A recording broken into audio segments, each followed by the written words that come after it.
Halo guys, welcome back again to my channel bersama saya Hansen di sini dan seperti biasanya setiap harinya saya akan buatkan video seputar cryptocurrency. Apa kabar kalian ini semuanya? Semoga dalam keadaan yang baik-baik saja. Teman-teman, sejarah baru kembali tercipta. Bitcoin pada akhirnya kembali berhasil untuk breakout ke area all-time high yang baru dan bahkan sekarang telah berada di area 111.000 dolar. Saya pengen ucapkan selamat untuk teman-teman yang mungkin sampai dengan saat ini masih nge-hold semua Bitcoin yang mereka punya. Kalian deserve apa yang terjadi ke Bitcoin selama beberapa tahun terakhir karena kalian melalui sesuatu yang tidak mudah, yaitu adalah bear market yang cukup brutal, tetapi pada akhirnya kita sekarang telah kembali ke area all-time high dan bahkan membentuk all-time high yang baru di angka 111.000 dolar. Artinya kita sudah hampir naik 5x ya teman-teman, atau mungkin ya kita anggap 5-6x dari area bottom bear market kemarin.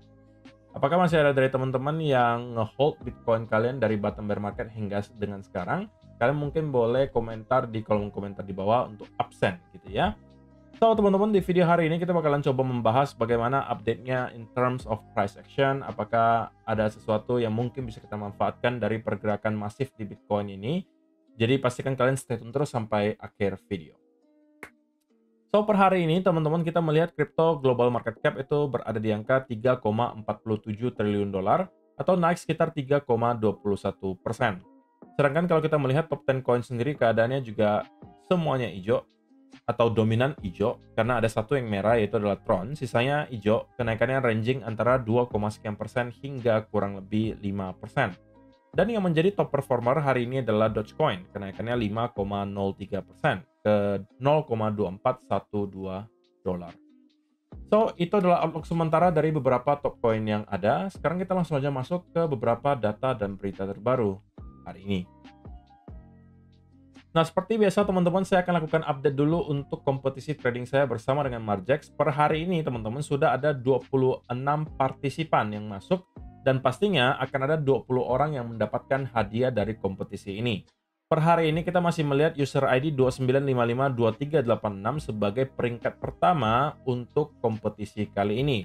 Tapi untuk kalian yang mungkin tidak sempat ikutan atau mungkin kali ini tidak berhasil untuk menjadi top 3 atau yang pertama, jangan khawatir, masih akan ada kompetisi berikutnya yang langsung akan saya selenggarakan setelah selesai di tanggal 23 Mei ini.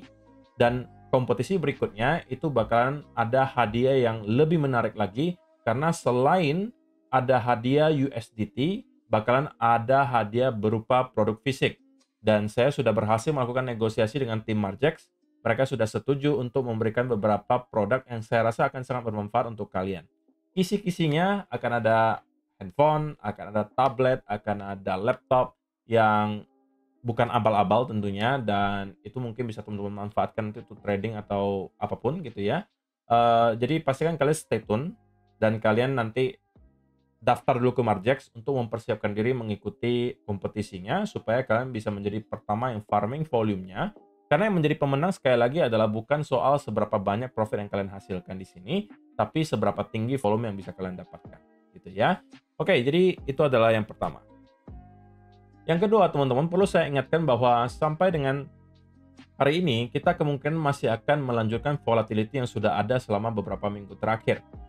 Terutama karena malam hari ini kita akan kedatangan data yang cukup penting dari Amerika Serikat, yaitu adalah Continuing Jobless Claim, ada Initial Jobless Claim, ada S&P Global Manufacturing PMI, dan juga Global Services PMI, diikuti Existing Home Sales.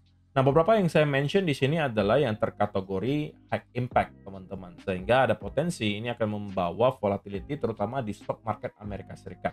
Tetapi kita tahu bahwa korelasi pergerakan harga stok market Amerika Serikat dan juga Bitcoin selama beberapa bulan terakhir itu cukup kuat, teman-teman. Jadi kita jangan sampai menyepelekan apa yang terjadi ke stok market Amerika Serikat.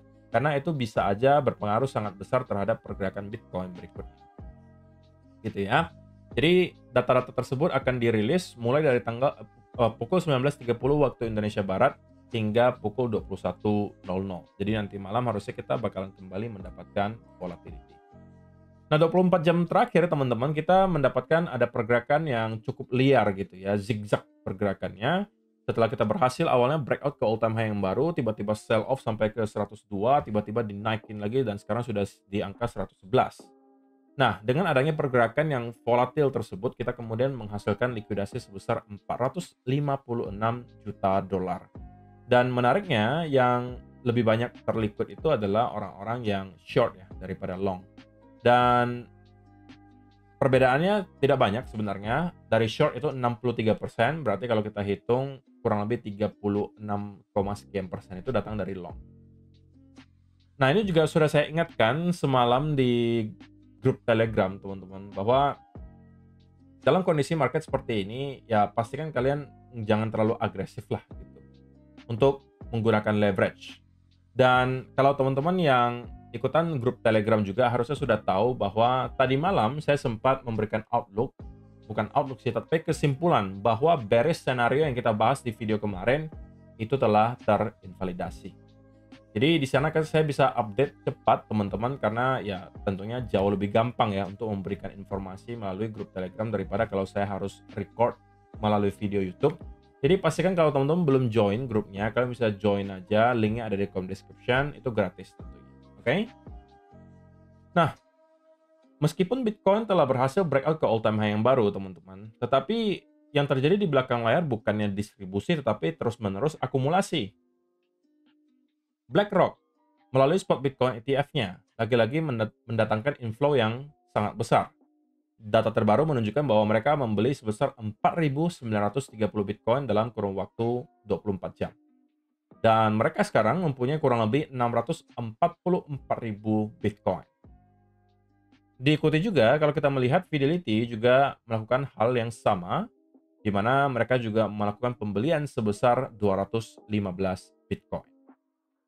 Jadi sekali lagi teman-teman, so far so good, semuanya masih berjalan sesuai dengan keinginan kita bahwa Bitcoin sudah breakout ke all time high yang baru, spot Bitcoin ETF juga inflow-nya konsisten, kita juga melihat sudah banyak sekali adopsi terjadi di mana-mana, banyak sekali regulasi yang sekarang juga pro terhadap Bitcoin, dan lain seterusnya. So far semuanya terlihat cukup baik, dan belum ada indikasi yang bisa membuat saya merasa bahwa kita telah ketemu dengan top dan akan kembali masuk ke bear market. So far belum ada. Gitu ya. Tetapi kalau misalnya kita bicara soal price action-nya sendiri, teman-teman, ya pergerakan kemarin itu tidak semulus yang kita perkirakan gitu ya. Dan kita zoom in aja ke time frame yang lebih kecil. Kemarin saya sampaikan bahwa ada potensi Bitcoin itu bakalan mendapatkan pullback terlebih dahulu, terutama karena kita mendapatkan adanya fake out di sini diikuti breakdown di bawah trend line. That's not a good sign. Saya sudah sampaikan ini di video kemarin. Nah, tetapi beberapa jam setelahnya, rupanya bearish scenario kita terinvalidasi, dan saya sudah jelaskan di video kemarin, jika kita berhasil clear di atas angka 107.000 dolar, maka scenario bearish kita kemungkinan telah terinvalidasi. Dan saya sudah confirm itu di grup Telegram ya. Jadi sekali lagi kalau teman-teman ada ikutan di grup Telegram kemarin, ini udah saya sampaikan, bearish scenario invalidated. Momentum di Bitcoin terlihat kembali setelah opening stock market US. Jadi sekali lagi kalau teman-teman pengen info-info terbaru, mau diskusi, kalian bisa masuk aja ke grup Telegram yang tentunya gratis, linknya ada di kolom description. So pada akhirnya teman-teman, kita melihat Bitcoin berhasil untuk clear di atas area channel di sini, dan kalau kalian perhatikan kita juga persis ketika kita mendapatkan liquidation event di sini, oke, kita kemudian kembali rally dan menjadikan area ini sebagai support. Dan pada akhirnya kita bounce dari sana. So, untuk sekarang tentunya kita sudah kembali berada di sebuah fase yang kita sebut sebagai fase price discovery, teman-teman. Dan kita juga sudah mendapatkan ada daily candle close tertinggi sepanjang sejarah Bitcoin. That's a good sign tentunya. Dan kalau misalnya teman-teman yang belum punya posisi sampai dengan saat ini, maka tentunya bukan menjadi ide yang baik untuk teman-teman masuk ketika keadaan market lagi rally kencang seperti ini. Oke, ingat, pergerakan market itu tidak dalam bentuk garis lurus, teman-teman. Mau itu naik ataupun turun, itu pasti bentukannya dalam bentuk wave. Jadi teman-teman, kalau misalnya kalian pun tertarik untuk kembali mempunyai posisi di Bitcoin, katakanlah kalian meyakini bahwa Bitcoin masih akan bergerak jauh lebih tinggi daripada harga kita sekarang, maka at least tunggu ada semacam pullback atau konsolidasi terlebih dahulu sebelum teman-teman mungkin memutuskan untuk membeli. Katakanlah kita akan membentuk semacam bull flag atau beberapa pattern lainnya yang menunjukkan kita akan mendapatkan continuation. Boleh bull flag, boleh ascending triangle, boleh kita mendapatkan rectangle, apapun itu, atau symmetrical triangle misalnya, yang menunjukkan bahwa kita masih akan tetap meneruskan kenaikan ke atas. Nah, itu mungkin bisa teman-teman manfaatkan untuk masuk. Kalau saya sih pribadi, kalau misalnya saya tidak mempunyai posisi sekarang, saya akan prefer untuk menunggu semacam pullback, mungkin ke sekitaran area 109 di sini. Dan dari sana, kalau misalnya di time frame kecilnya itu ada semacam reversal pattern, itu mungkin akan saya manfaatkan. Tapi saya harus disclose, saya sudah mempunyai posisi yang cukup banyak di altcoin, teman-teman. Di Bitcoin ada, tapi nggak terlalu besar. Jadi sampai dengan saat ini saya tidak merasa perlu gitu ya untuk terlalu agresif, terutama kalau kita bicara soal trading. Saya masih lebih prefer untuk stay safe gitu ya, dan menunggu setup yang rapi sebelum pada akhirnya saya kembali masuk. Dan saya tidak akan takut untuk ketinggalan Bitcoin yang mengalami kenaikan secara terus-menerus, teman-teman. Kenapa? Karena saya sudah punya barangnya di spot. Kita kan di sini bicara kalau trading, ya kan? Kalau trading, saya harus tunggu ada setup-nya, teman-teman. Saya tidak bisa serta-merta masuk ke market sekarang long hanya karena mungkin kita melihat Bitcoin breakout ke all-time high yang baru. Saya perlu ada setup di sini. Apakah itu dalam bentuk pullback, apakah itu dalam bentuk continuation pattern, bebas. Untuk kembali menunjukkan bahwa kita telah bersiap untuk kembali mendapatkan kenaikan yang lebih tinggi. Nah, itu yang akan saya manfaatkan. Nah, skenario yang bisa menginvalidasi bullish sentiment kita adalah, atau bullish bias kita adalah, kalau kita kembali berhasil reclaim di bawah area 109.000 dan close 4-hour candle di bawah area tersebut, maka ada potensi ini menjadi sebuah fake out, teman-teman.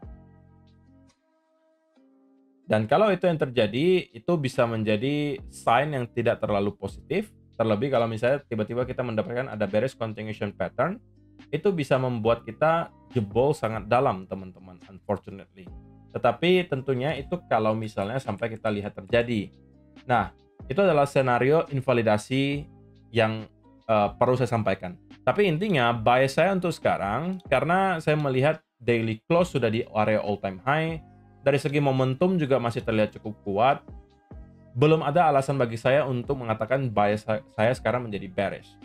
Bias saya untuk short term itu masih tetap bullish. Mid term itu tetap masih bullish, seperti juga yang sudah saya sampaikan dari berminggu-minggu yang lalu, bahwa bias saya in the mid term itu adalah tetap masih bullish.